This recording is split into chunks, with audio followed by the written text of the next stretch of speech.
Cek, cek, cek.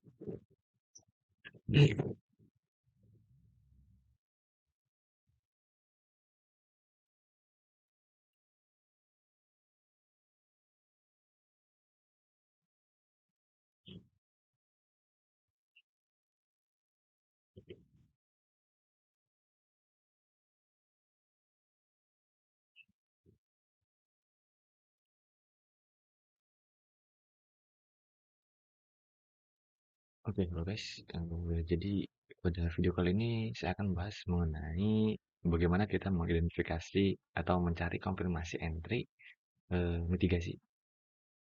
Jadi mitigasi entry itu eh, kita open posisi pada supply atau demand yang berhasil sweep liquidity candle sebelumnya.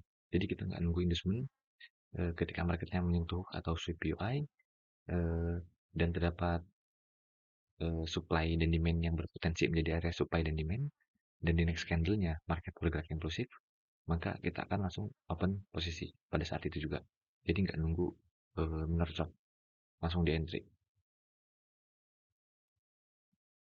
Saya akan contohkan di sini, ya, di sini eh, market terjadi minor chok. Di sini minor chok ya, ini minor chok karena market telah menyentuh di minus 1. Sorry, sorry, sorry. Di sini market menyentuh di minus 1 di sini. Di minus 1. Dan di tanggal 15-nya instrumen terdekatnya terjadi minor shock di sini. Karena sebenarnya pada tanggal 15-nya market masih mengalami penurunan atau sebentar downtrend di sini. Karena telah menyentuh UI H1 M5 atau M15, instrumen terdekatnya bisa menjadi minor shock. Makanya saya di sini tandai instrumen terdekatnya menjadi minor shock M5 atau M15. Di sini M15 dan di M15 terjadi minor shock, market antara naik terus turun terus naik lagi. Nah, ini bukan break of structure. Ini masih single move karena di sini masih ada inducement. Jadi kita berasumsikan bahwa market akan turun sweep inducement ini dan menyentuh demand di sini. Karena di sini sudah ada nggak ada demand yang bagus, adanya cuma ini. Demand ini sweep liquidity candle sebelumnya, candle ini. Oke, dan terdapat proper imbalance di sini. Makanya nantinya ketika market menyentuh area ini, area demand ini, kita akan mencoba mencari konfirmasi entry mitigasi. Kita menunggu market menyentuh area demand. Kita kalau mitigasi entry, saya akan lebih mencocokkan entah itu target M1, M3 atau M5, mana yang bagus nanti untuk menjadi mitigasinya. Contoh M1 ya.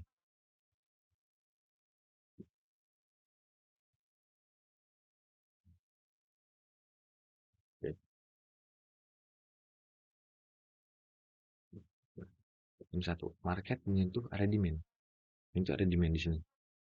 Kalau eh, kalau kita nunggu, ini kan ada bos ya, ada bos yang valid dan frame M1 ya, di mana candle low kayaknya di sweep, terus bawahnya di sweep, ini berhasil sweep yang semua di sini.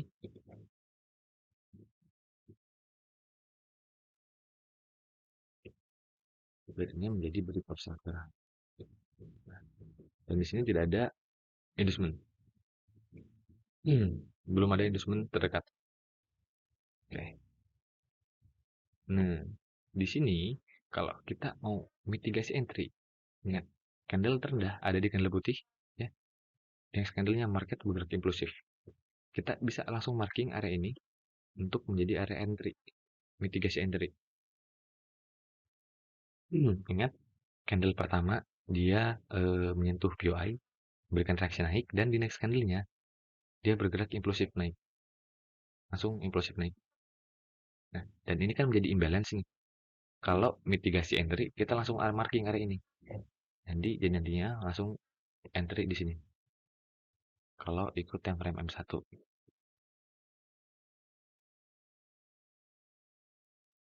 Nah, gini, langsung di mitigasi di sini. Ini kalau kita mitigasi entry. Nah, jadi area ini kan berpotensi menjadi demand lagi. Tapi kalau kalau kita entry mitigasi entry, kita langsung marking area ini. Area demand ini kita langsung marking. Karena di next candle-nya market bergerak impulsif, eh, berpotensi market langsung field imbalance ini dan langsung memitigasi demand di sini. Makanya kenapa disebut mitigasi entry. Seperti itu.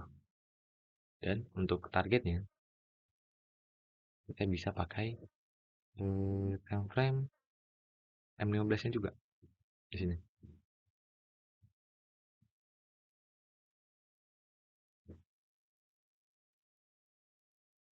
Ya, sampai sini. Sampai next boss. Dengan SL 4 pips. Ya. Dan hit TP. Oke.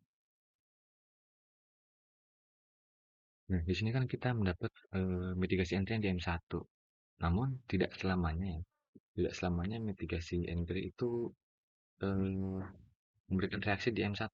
Terkadang contoh ya, kayak di sini, ya oke, mau mitigasi M1.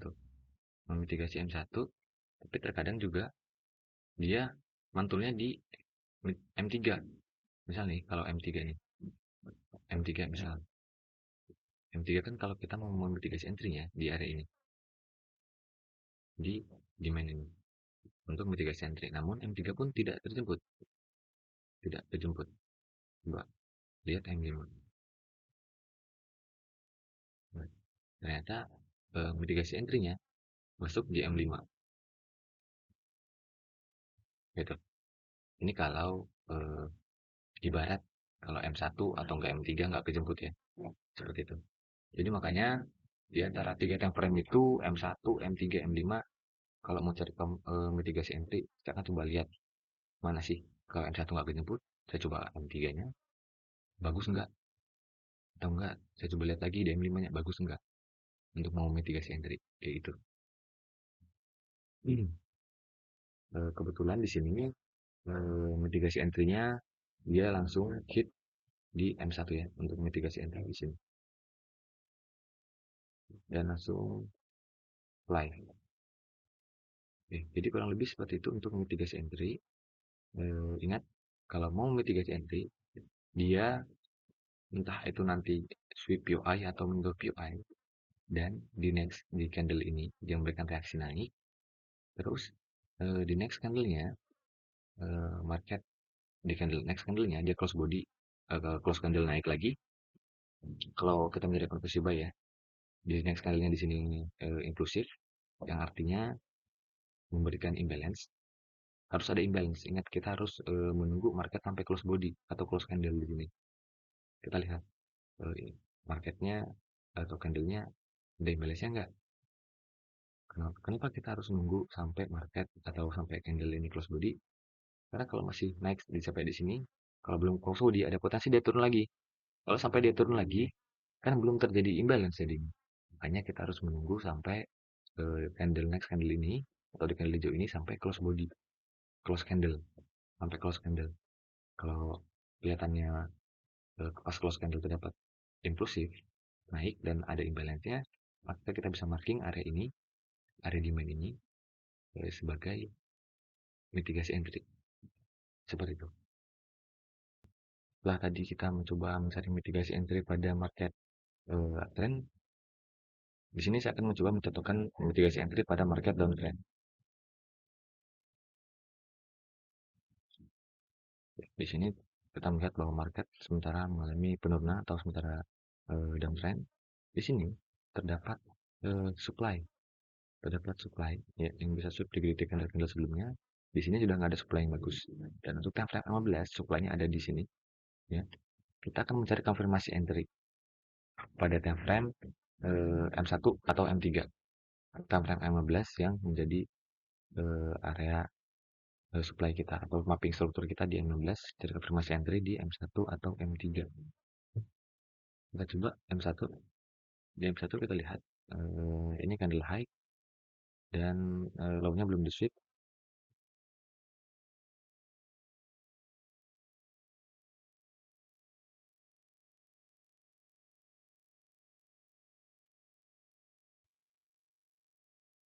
Oke,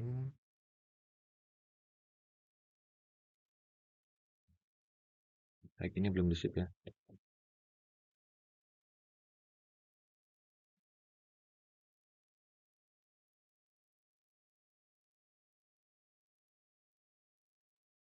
Nah, di sini. Oke, high ini telah di sweep. Kita menemukan candle high yang baru, yaitu di candle putih ini, yang mana low-nya berhasil di sweep. Nanti kalau high ini berhasil di sweep kembali, maka ini menjadi instrumen terdekat. Oke, berhasil di sweep di sini. Ini menjadi instrumen terdekat.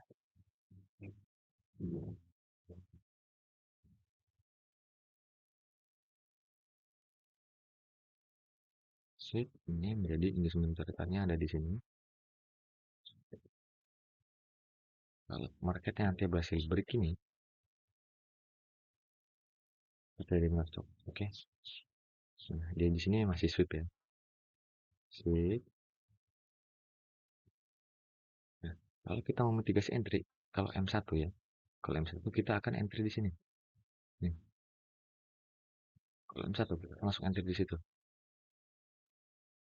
Tapi kalau kita lihat, seperti yang sudah saya bilang, atau sudah saya bicarakan pada saat kita tadi mencari konfirmasi entry mitigasi di market uptrend, tidak selamanya mitigasi entry itu eh, menyentuh M1. Ada kalanya di M3 atau M5. Makanya kalian lihat-lihat juga time frame M3 atau M5. Mana yang bagus nih? Contoh di sini, saya kan M1-nya kan di situ.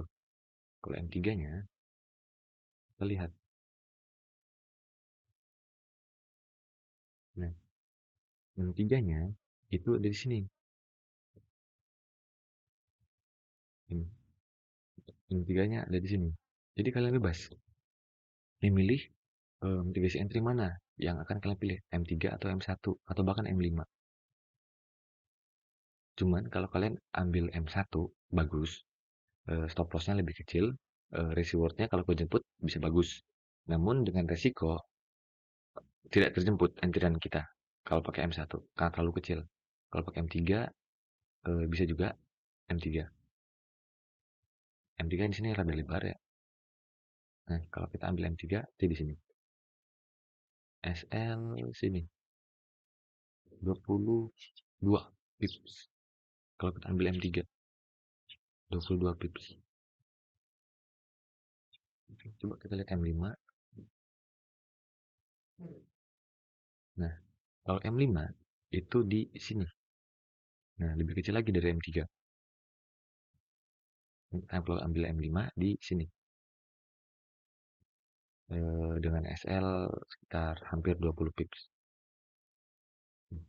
Candle ini bisa sweep liquidity candle-candle sebelumnya. Di next candle-nya, pada saat close candle, ada pergerakan positif turun dan menggerakkan imbalance. Kalau kita ambil time frame M5, kita ambil di sini. M5 di sini, M3 di sini. Ya, saya akan coba tanda-tandai. M3 di sini. M3 coba keluar anda. M3, ini M5. M1. Dia memberikan reaksi di mana?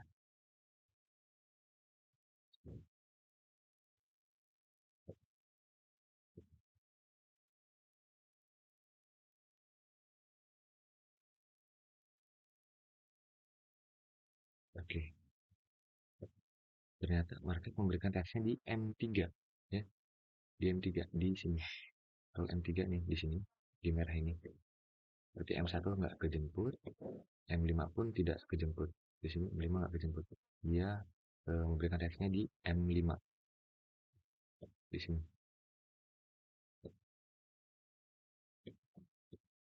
Di M5 ini lumayan mitigasi entry. Dan untuk target TP-nya kita bisa pakai M15 karena tadi mapping kita pakai M15.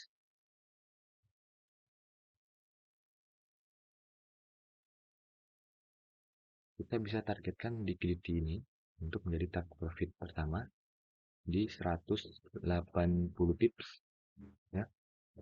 Dan target profit kedua ada di next boss, sampai next boss di sini di 280. Sorry, yang kedua ada di sini di demand ini, dan yang ketiga sampai next boss di sini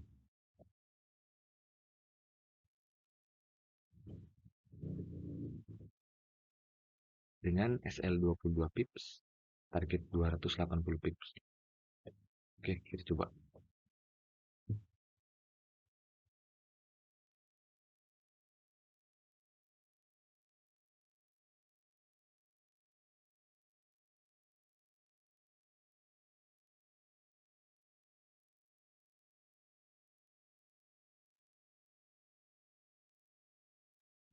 Oke, market berhasil eh, menyentuh take profit kita sampai di next boss di sini